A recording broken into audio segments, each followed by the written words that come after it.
শুভেন্দু অধিকারীকে হেনস্থার অভিযোগ তুলে বিক্ষোভে বিজেপি। দুর্গাপুরের মুচিপাড়ার ১৯ নম্বর জাতীয় সড়ক অবরোধ করে বিক্ষোভে বিজেপি। বিকেল ৫টা ১০-এ অবরোধ শুরু হয়। ২০ মিনিট ধরে চলে অবরোধ। পুলিশের সাথে চলে বচসা। বিজেপির বর্ধমান সাংগঠনিক জেলাসহ সভাপতি চন্দ্রশেখর বন্দ্যোপাধ্যায়ের নেতৃত্বে শুরু হয় অবরোধ। বিজেপি নেতৃত্ব হুঁশিয়ারি দেন, কেন শুভেন্দু অধিকারীর উপর বারে বারে আক্রমণ হবে, জবাব দিতে হবে পুলিশকে।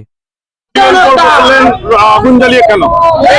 রাজ্যের বিরোধী দলনেতা শুভেন্দু অধিকারী মহোদয় পুরুলিয়া জেলার পাড়া বিধানসভার মৌতর গ্রামে সভা করার জন্য গেছিলেন। তিনি যখন ফেরত আসছেন তখন রোড চন্দ্রকোনার কাছে তার কনভয়ের উপর অতর্কিত আক্রমণ করা হয়। শুভেন্দুবাবুর গাড়ির বোনেট কাঁচ ভাঙা হয় বাঁশ লাঠি দিয়ে। কালকে রাত্রেবেলায় উনি নিজে থানার আধিকারিকের সামনে বসে পড়েন। রাত 2টো পর্যন্ত ওখানে মশাল মিছিল হয়। এই চোর মমতার চোর পুলিশ, তারা চোর ধরতে পারে না, ডাকাত ধরতে পারে না, গুন্ডা ধরতে পারে না, মাফিয়াদের ধরতে পারে না, ধর্ষকদের ধরতে পারে না। আর বিরোধী দলনেতার রুট করা হয়, সেই রুটে খবর দিয়ে আক্রমণ করা হয়। এটা একদম চক্রান্ত। এই চক্রান্তের প্রতিবাদে আমরা আজকে রাস্তা অবরোধ করছি।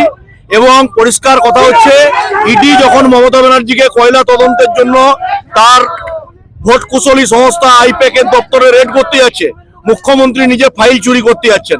এতদিন আপনারা কয়লা চোর দেখেছেন, লোহা চোর দেখেছেন, গরু চোর দেখেছেন, বালি চোর দেখেছেন, লাইভ ফাইল চোর দেখলেন।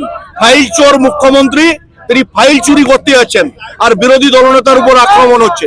তাই আজকে মুচিপাড়ার জাতীয় সড়ক অবরোধ করে ভারতীয় জনতা পার্টির কার্যকর্তারা প্রমাণ করেছে যে বিরোধী দলনেতার উপর আক্রমণ হলে পরে রাজ্যের কোনো বিজেপির কার্যকর্তা থেমে থাকবে না, সেখানেই প্রতিবাদ হবে এবং সেই অন্যায়ের প্রতিবাদ রাস্তায় নেমেই রাস্তায় পথ দেখানো হবে। হাইওয়ে অবরোধ করতে প্রচুর মানুষ সমস্যায় পড়েছে।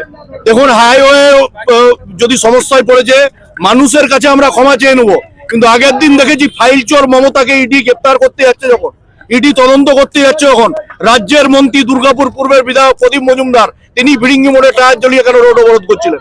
মন্ত্রী করলে অপরাধ নয়, আমরা করলে অপরাধ? সংবিধানের নিয়ম মেনে মন্ত্রী শপথ নিয়েছেন, মুখ্যমন্ত্রী শপথ নিয়েছেন, সেই মুখ্যমন্ত্রীকে ইডি কয়লা কেসে তার নির্বাচনী কুশলী আইপ্যাক কে গ্রেপ্তার করতে যাচ্ছে, মুখ্যমন্ত্রী ওখানে গিয়ে ফাইল চুরি করতে যাচ্ছেন, আর পূর্বের মন্ত্রী প্রদীপ মজুমদার এখানে অবরোধ করছেন তার নেতৃত্বে। আগে প্রদীপ বাবুর এনএইচ থেকে সরলে আমরাও এনএইচ থেকে সরব।